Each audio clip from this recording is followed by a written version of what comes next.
अस्सलाम वालेकुम दोस्तों, उम्मीद है आप सब खैरियत से होंगे। तो हम सुबह उठे तो हर तरफ हरियाली ही हरियाली थी। सुबह की ताज़ा हवा और सूरज की नरम किरणें नहायत दिलकश और हसीन मालूम हो रही थीं। फ़ज़ा में सुकून और ताज़गी का एहसास था। एक कप कॉफ़ी से दिन का आगाज़ किया।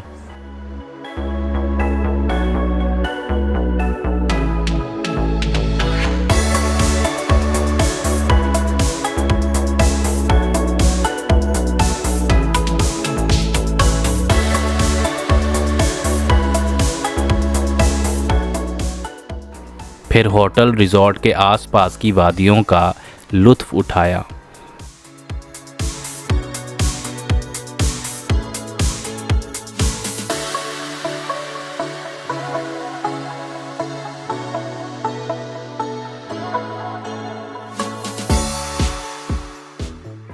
और तालाब यानी पूल में नहाने चले गए, जिसका मंजर बेहद दिल मोह लेने वाला था।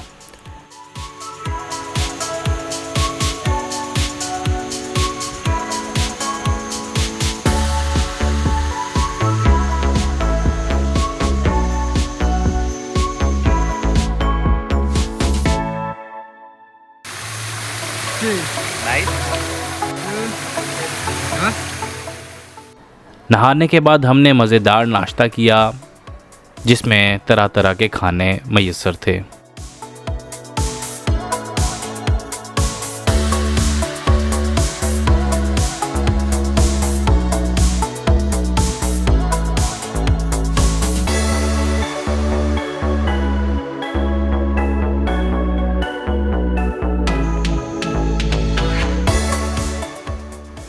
इतने में हमारा ड्राइवर भी पहुंच गया। मैंने अपने तमाम गैजेट साथ लिए और हम हाथियों से मिलने रवाना हुए। सुना था यहाँ के हाथी इंसान दोस्त हैं। वैसे भी हाथी हमेशा से इंसानों के करीब जाने वाले जानवर माने जाते हैं। रास्ते के मनाजिर से लुत्फ़ अंदोज़ होते हुए ड्राइवर ने गाड़ी में इस्लामी नात लगा रखी थी। हालांकि वो ख़ुद बुत मत का मानने वाला था। ये सब उसने हमारे लिए ही किया हुआ था। ये दरअसल इंसानियत की बेहतरीन मिसाल थी। ऐसी छोटी छोटी बातें आपके सफ़र को मज़ीद आसान और ज़हनी परेशानियों से आज़ाद करती हैं।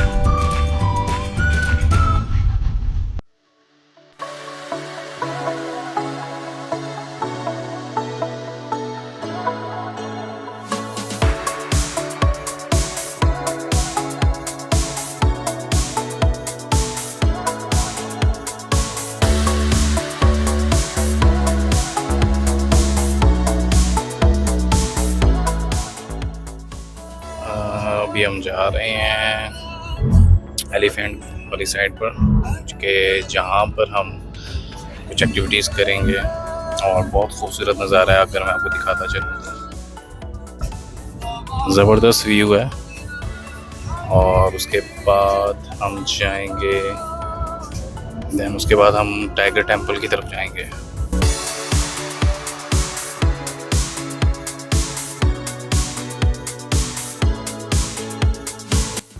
और हमारे साथ यहाँ पे ज़बरदस्त जो ड्राइवर्स हैं वो भी बड़े ज़बरदस्त हैं।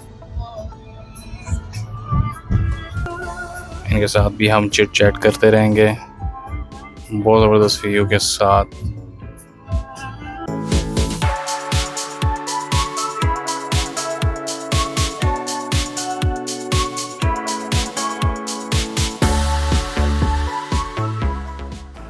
रास्ते में मैंने ड्राइवर से गुफ्तगू भी की, क्योंकि वो मकामी था और मेरा ये थाईलैंड का पहला सफ़र था, इसलिए इसके तजर्बात जानना मुझे अच्छा लगा। Is there any history of Thailand?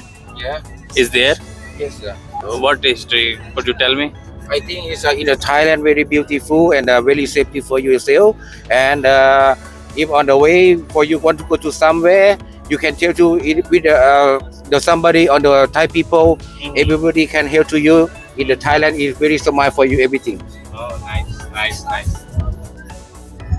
तो अभी आपको पता चला कि थाईलैंड के लोग कैसे हैं, यहाँ पे क्या चीज़ें होती हैं, ठीक है। हमारे साथ ही ड्राइवर हैं और साथ ही पुलिस ऑफिसर भी हैं और पार्ट टाइम ये करते हैं। मतलब इससे शो होता है कि काफ़ी लोग मेहनती लोग हैं।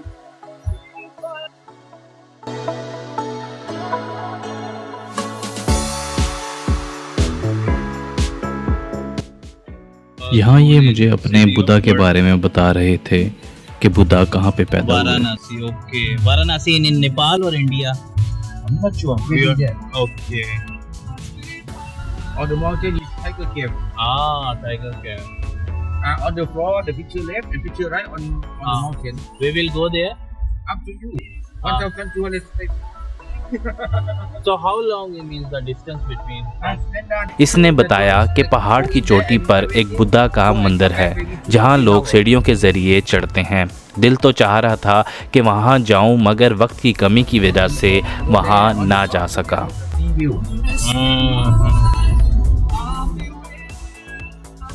So this is the Tiger Temple. Yes, sir. Oh, earlier Tiger Temple. और ड्राइवर ने हमें उस मंदिर के बारे में थोड़ा बहुत कुछ बताया कि वो मंदिर कितना दूर है और सीढ़ियों से कैसे जाया जा सकता है।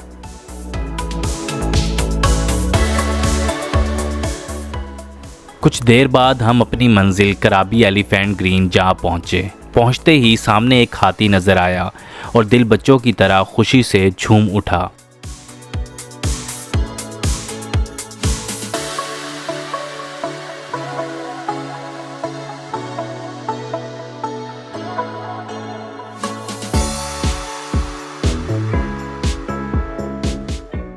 वहाँ तस्वीरों में हर हाथी की तारीख़ लिखी हुई थी कि कौन सा हाथी कहाँ से आया है, इसकी उम्र कितनी है और इसकी आदत कैसे हैं। ये पढ़कर काफ़ी मज़ा आया। फिर हमने कपड़े बदले और हाथियों को खिलाने के लिए केले उठाए जो कि पहले से वहाँ मौजूद थे।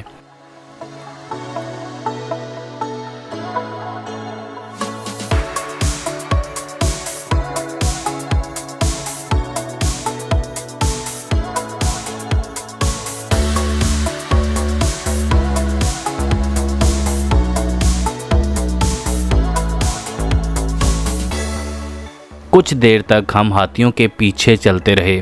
दिल में हल्का सा खौफ भी था क्योंकि ये मेरा पहला तजर्बा था इतने करीब से हाथी को देखने और जंगली माहौल में रहने का। मगर ये एक ऐसा तजर्बा था जिसे अल्फाज में बयान करना मुश्किल है।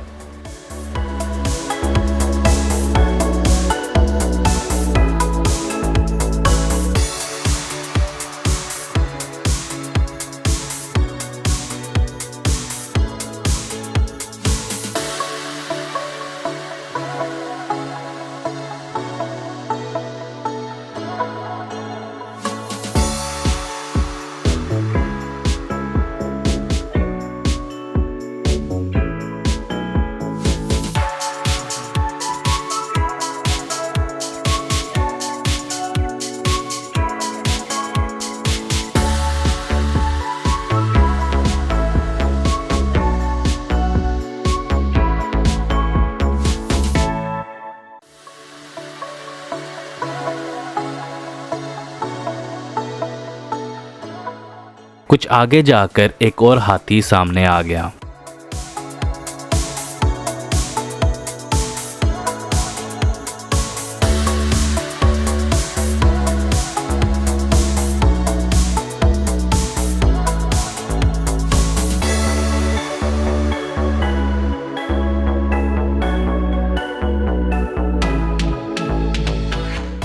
हिचकिचाते हुए मैं भी आगे बढ़ा और उसके करीब जाकर उसको केले खिलाने लगा। हाथियों के रखवाले बहुत तजर्बाकार थे।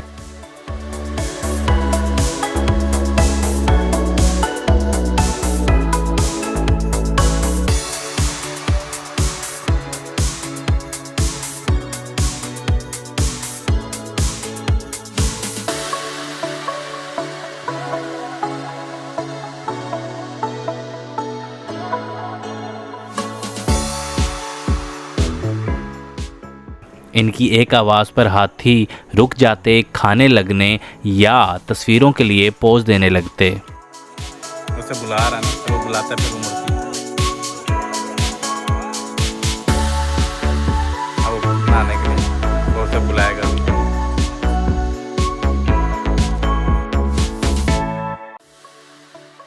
हाथियों के बारे में चंद दिलचस्प मालूमात मैं आपको बताता चलूं। हाथी दुनिया का सबसे बड़ा ज़मीनी जानवर है। इनका वज़न अमूमन 4 टन तक और बाज़ों का 6 टन तक भी होता है। हाथी की औसत उम्र 60 से 70 साल होती है। इनकी यादाश्त नहायत मजबूत होती है, इसीलिए कहा जाता है हाथी कभी नहीं भूलता। सूंड हाथी के लिए खाने, पानी पीने, सूंघने और बातचीत करने का ज़रिया है। हाथी की जिल्द तकरीबन 2.5 सेंटीमीटर मोटी होती है, मगर ये हसास भी होती है, इसीलिए वो अक्सर मिट्टी या पानी में रहते हैं ताकि धूप और हशरात से बच सकें। ये निहायत समझदार और इंसान दोस्त जानवर है।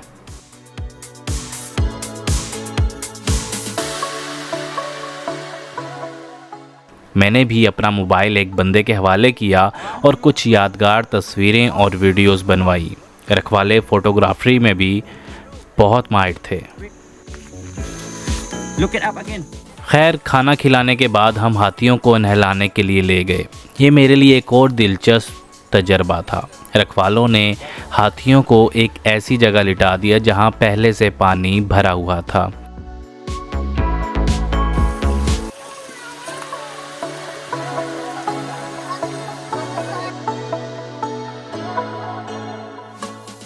हाथी पानी में नहायत खुशी के साथ लेट गए।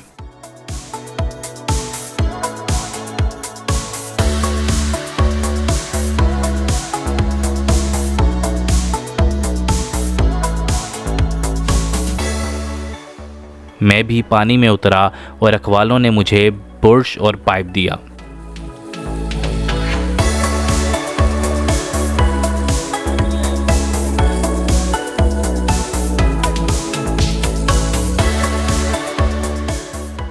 मैंने पहली बार हाथी को अपने हाथों से नहलाया। इसकी खाल बहुत सख्त थी, यहाँ तक कि इसके सर के बाल भी बहुत सख्त थे, मगर ये सब मेरे सामने हो रहा था और मेरा दिल खुशी से भरा हुआ था।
हाथियों को नहलाने के बाद कुछ और सयाबी वहां पहुंच गए, मगर हमें ये सहूलत मिली कि वहां भीड़ उस वक्त बहुत कम थी और सुबह का टाइम था, जिसकी वजह से हमने हाथियों के साथ अकेले में काफ़ी वक्त गुजारा। इसके बाद हम खुद नहाने गए और खाने की तरफ बढ़।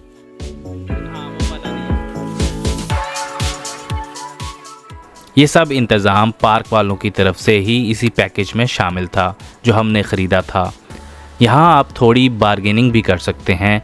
मुख्तलिफ़ पैकेजेस दस्तयाब हैं, मसलन सिर्फ हाथियों को खाना खिलाना, खाने के साथ नहलाना या नहलाने के साथ साथ इन्हें मट्टी लगाना वगैरह। जहाँ तक मुझे याद है हमारा पैकेज फ़ी कस 800 से 1200 बात यानी थाई बात का।